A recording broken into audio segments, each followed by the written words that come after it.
Hi, everyone. As we know, Trump's tendency is to bully everyone and sue you on top of it, and hopefully he makes you pay him. He's been doing it for so long, over the past 10 years, but throughout his life, if I'm not mistaken, if I remember correctly, how the people from Manhattan describes him. If he's not happy with a contractor, he knows he's wrong, but if you don't have the money to face him in court, that's how he rolls. He just bully you and he gets his way. Well, since he's been doing that to news reporters, legacy media, all of them, they just, yes sir, they pay him. It seems like the BBC made a mistake in reporting. It seems like they have a documentary or something to that effect. And they said he caused January 6th. And as we know, he's very sensitive about that. He's thinking about his legacy. Yeah, right. We'll talk about that some other time. He decided to sue the BBC. Do you guys remember I told you, I didn't think it was going to be this way. I thought one reporter was basically going to corner him. But the BBC instead decided to meet him halfway. They basically are demanding discovery. And they are asking for everything from his phone records before January 6th, every document they can get their hands on, and they want to depose him. My friends, I think I just couldn't believe, because right now he's on automatic. How come his lawyers didn't tell him something like that was going to happen? I'm sure they did. As we know, people like Trump, he being a narcissist, once you give him an inch, he's going to take a mile. Reporters have been basically folding. CBS gave him $16 million. Lord knows how much of the companies pay him.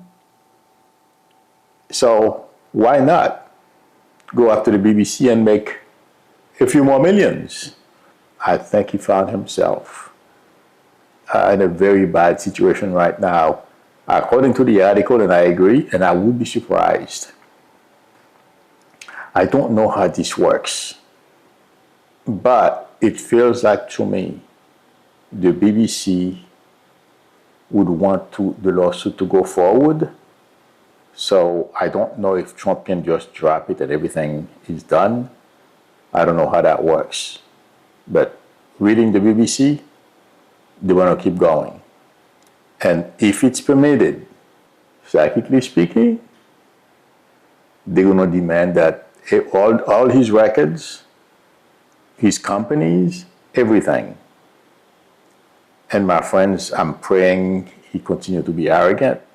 He doesn't drop the lawsuit, because that's how, well, at least that's one way. Before the House went after Democrats won the House to start investigating him, those guys are going to make sure they get every single document that they can get their hands on and start writing articles about Trump, his family, and everyone else around him. That's what I feel they are thinking. So since I don't know how that works, he may, unless he pays them, I guess, I don't think they're going to take the money either. The guy, the co-writer, Maggie Haberman, I believe his name is Jonathan Swan. I don't know how many of you saw the interview he did with Trump. He basically nailed Trump. European journalists, they do that. They don't disrespect you. They simply hold your feet to the fire. And they don't give you an opportunity to not answer their questions. That's why I believe in that interview, Trump walked out as well. Whenever they, just like the lady from NBC, meet the press. I can't remember her name right now.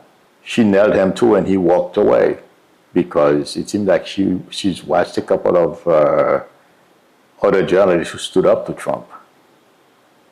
And he always tackle out. Yeah, I think, and intuitively, I'm sure his lawyers are going to suggest to him, are going to counsel him to drop the lawsuit. If he's allowed to do that, then the BBC won't get anything.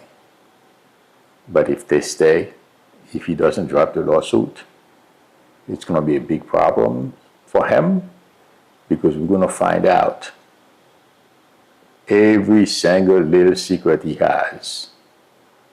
That's my prediction. Let's hope he doesn't drop the lawsuit. Chances are he will. But I can't wait to have a good laugh on him. I simply had to share this. I'll see you soon.